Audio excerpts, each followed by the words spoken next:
Renan, quantos anos? 42 anos, aquariano, nascido no dia 14 de fevereiro. Você é um novo nome da política. Posso dizer que eu sou o melhor novo nome da política brasileira. Olha, e corajoso, por sinal. Tem que ser, né? Ainda mais arrumando as brigas que eu arrumo com as duas maiores facções criminosas do Brasil, e não estou falando do PL e do PT, estou falando daquelas outras duas que a gente sabe. Também com as facções políticas, que eu posso dizer, muitos processos que eu recebi dessa turma, mas a gente sabe que se você está tomando processo, está recebendo ameaça desse tipo de gente, você está fazendo algo de certo.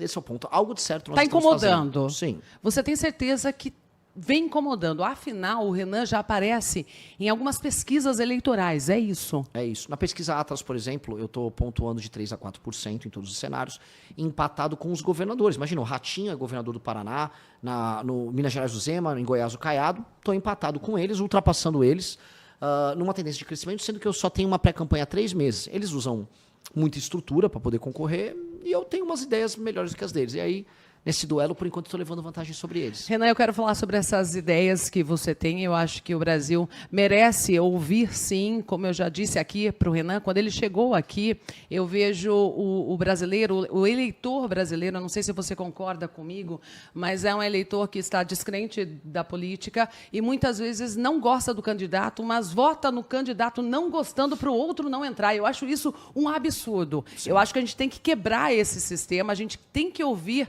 novas propostas, novos candidatos, sim, e dar novas oportunidades para mudar o sistema que, no meu ver, eu fico triste. Eu fico triste.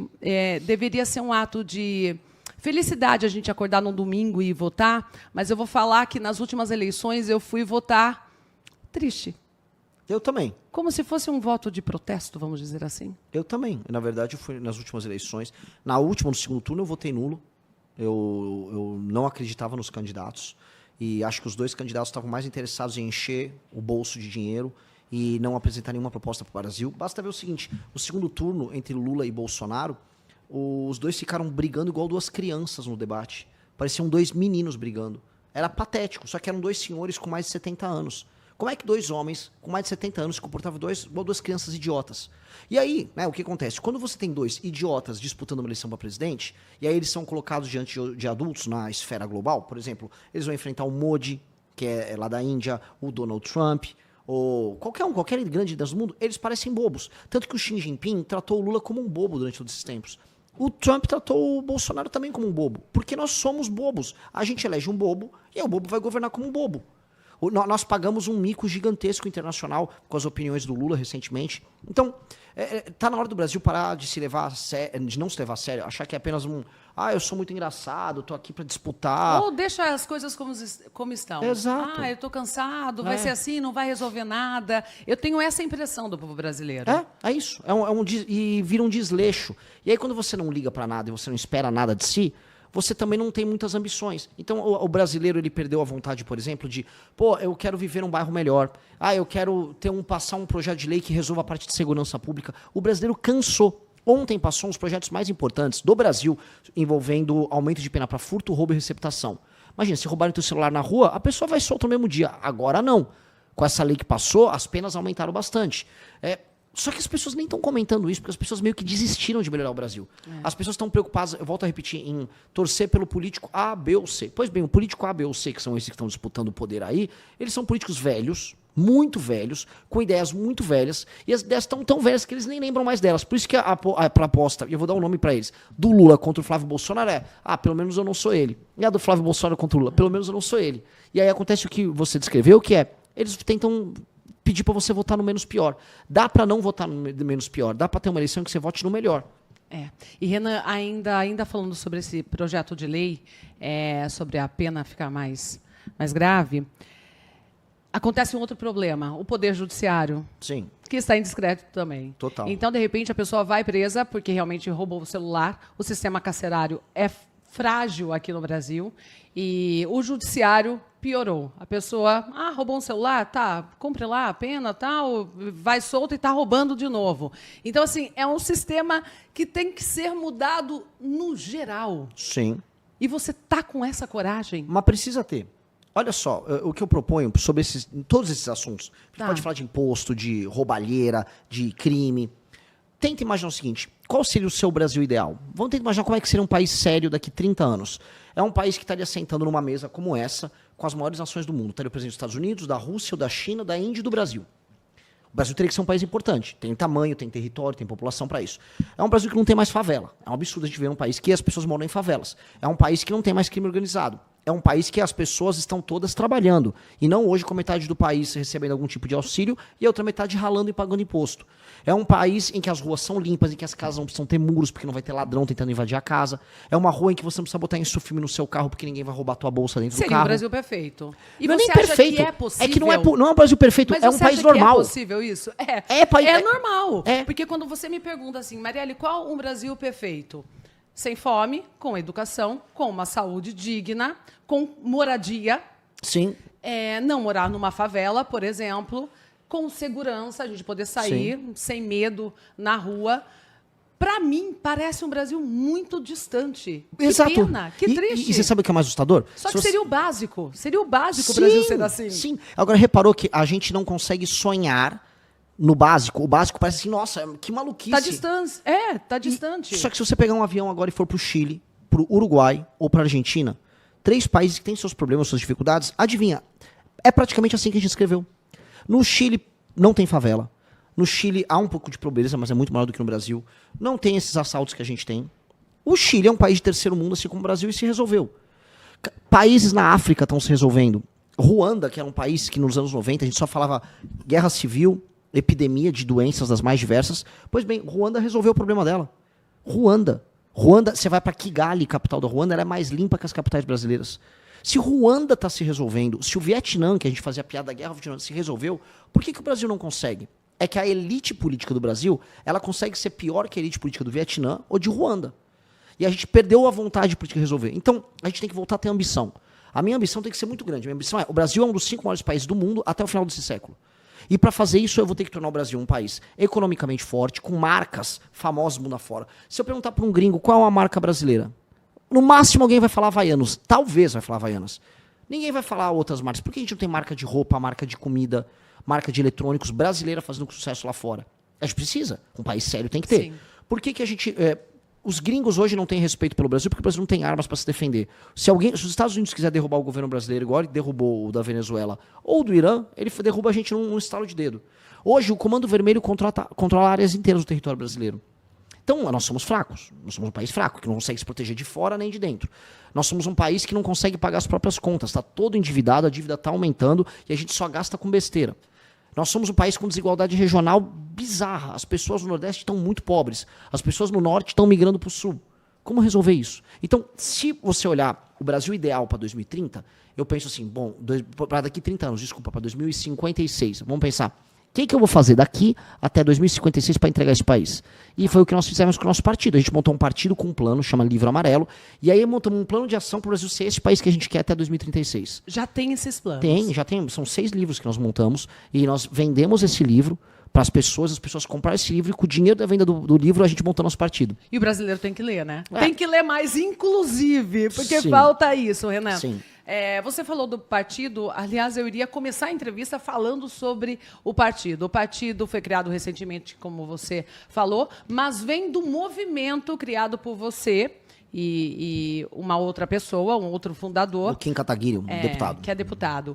Que, na época, a favor do impeachment da Dilma Rousseff. Sim, isso. Nós lideramos as manifestações que derrubaram o governo da Dilma em 2016, a famosa Dilma do PT. O movimento cresce, então. Sim.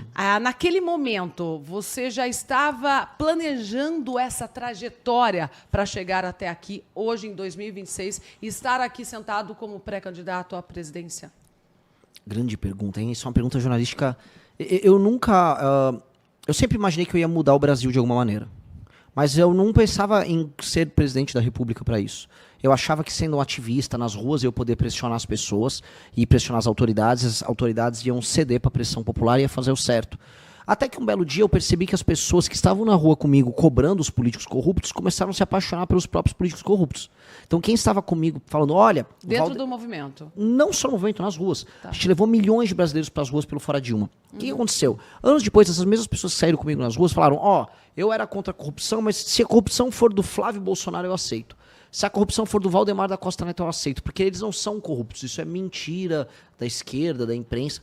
Não era mentira. Eles são corruptos, objetivamente corruptos. Assim como o petismo é eivado, é cravado de vários corruptos. No fundo, as pessoas que saíram comigo nas ruas, em grande parte, elas estão aceitando o teu ladrão de estimação delas. O sistema. Caiu no sistema. Caiu no sistema. E aí eu falei, olha, eu só vou poder enfrentar o sistema se eu entrar lá dentro. Então eu preciso de um partido e talvez eu tenha que ser candidato. E foi aí que a gente falou, ok, a gente vai armar essa missão impossível, né, de entrar no sistema, invadir o sistema e fazer o que precisa ser feito. E por isso nós montamos o partido, inclusive o nome do partido é Missão. Missão. Aí cria-se uma missão e a gente sabe que na política, nesse sistema, tem que ter articulação política. Tem. Amigo, políticos que fazem acordos e tudo mais. Qual a resposta que você tem a me dar sobre isso? Sendo que é um partido novo que ainda não tem essas articulações. Bom, quando montamos o partido político, a gente não precisou e nem pediu ajuda dessas pessoas poderosas. A gente foi inteligente e trabalhou muito. Com base nisso, a gente construiu o nosso próprio caminho que deu nossa própria independência. Hoje, para nós lançarmos nossos candidatos, agora a gente não precisa pedir apoio de ninguém. Eu sou pré-candidato a presidente, mas se você perguntar para as lideranças dos outros partidos, eu falo, não, tira esse cara daí. Eles não podem evitar, porque agora nós temos nosso próprio partido. Então, o sistema meio que vai ter que aceitar que a gente está no jogo. O sistema não queria aceitar, agora ele tem que aceitar. Aceitou. Se nós ganhamos a eleição, e com o discurso que nós temos, vai ser através de um grande movimento que vai convocar as pessoas a enfrentar o crime organizado. Eu quero destruir o crime organizado no Brasil, enfrentar a corrupção no Brasil e tornar o Brasil um país de fato rico. Se a gente fizer essas três coisas, o Brasil se torna um país desenvolvido. Pois bem, eu vou ter um dever de confrontar e convencer o Congresso Nacional a fazer o que é certo. E nós vamos usar todos os meios que nós temos à disposição para fazer eles fazerem o certo. Ou o mais próximo possível do certo. Se nós fizermos essas medidas, que é colocar o Brasil em estado de defesa, para entrar nas favelas, tirar o crime organizado de lá, prender e em combate matar as lideranças do crime organizado, eu estou sendo muito direto, porque precisa ser dito isso.